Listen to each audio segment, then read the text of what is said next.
लेकिन पीएम मोदी के एक एक्शन से अखिलेश यादव की वोट बैंक की राजनीति और एजेंडा दरक जाता है। प्रधानमंत्री मोदी ने जरूरतमंद मुसलमानों को सौगातें मोदी गिफ्ट दिया, जो ईद के अवसर पर 32 लाख मुसलमानों को जाएगा। और इसको लेकर किस तरह से हंगामा हुआ, यह हमने आपको कल ही बताया। लेकिन आप देखिए कि इतना होने के बाद समाजवादी पार्टी के नेता वोट बैंक के लिए गजब लेवल पे चले गए। समाजवादी पार्टी के नेता रविदास मेहरोत्रा नमाज पढ़ने लग गए। भाई रविदास मेहरोत्रा हैं, नमाज पढ़ रहे हैं। लखनऊ में इफ्तार कार्यक्रम में रोजेदारों के साथ नमाज पढ़ रहे हैं, दिखाने की पूरी कोशिश कर रहे हैं कि भाई समाजवादी पार्टी से बड़ा मुसलमानों का कोई है ही नहीं भाई, शुभचिंतक, हितैषी। देखिए ना भाई, हिंदू हैं, खड़े होकर नमाज पढ़ रहे हैं।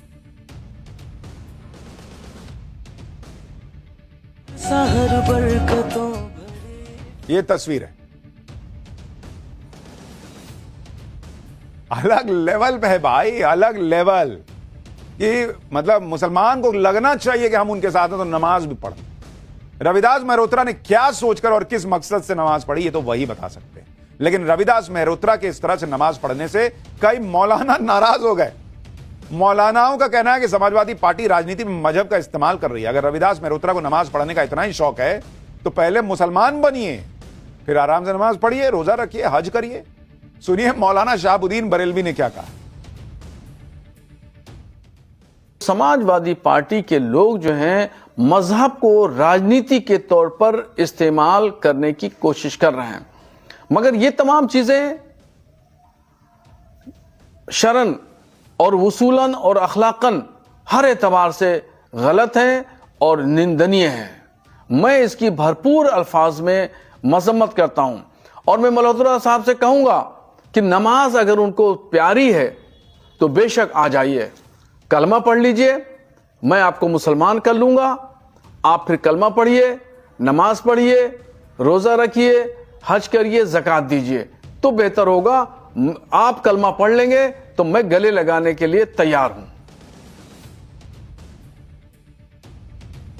क्या हुआ, इतना सा मुंह रह गया? नमाज भी पढ़े और उसके बाद कहा जा रहा कि कलमा पढ़ो, मुसलमान बनो, तब जाके तुमको गले लगाएंगे। मुसलमान का भला सोचने के लिए क्या नमाज पढ़ना जरूरी है? जो नहीं पढ़ रहा है वो नहीं सोच सकता है। जो मुसलमान नहीं बनेगा वो मुसलमान का भला नहीं सोच सकता है। जो मुसलमान है वो सारा मुसलमान का भला ही कर रहे हैं। तो इतने मुसलमानों में गरीबी कैसे होती? ऐसे ही एक बार मुझे याद है किसी ने जाकिर नायक से पूछ लिया था कि फलाना हिंदू पत्रकार है, हमारा बहुत समर्थन करता है हर बात में, वो नरक जाएगा कि जन्नत में जाएगा? तो जाकिर नायक ने कह दिया कि वो नरक जाएगा, क्योंकि है तो वो काफिर ही। बॉस किसी का भला करना है ना तो उसका सही में साथ दीजिए, गलत में नहीं। उसके हाथ में पत्थर मत थमाइए, नौकरी का सर्टिफिकेट थमाइए, उसको काबिल बनाइए। उसके साथ मुसलमान बनने की जरूरत नहीं है, हिंदू रहते हुए उसका अच्छा कर सकते हैं। लेकिन मुस्लिम वोट के लिए गजब की पॉलिटिक्स चल रही। एक तरफ तो मुसलमानों के अंदर यह भरा जा रहा है कि मुसलमान खतरे में, दूसरी तरफ सच यह है कि हिंदुओं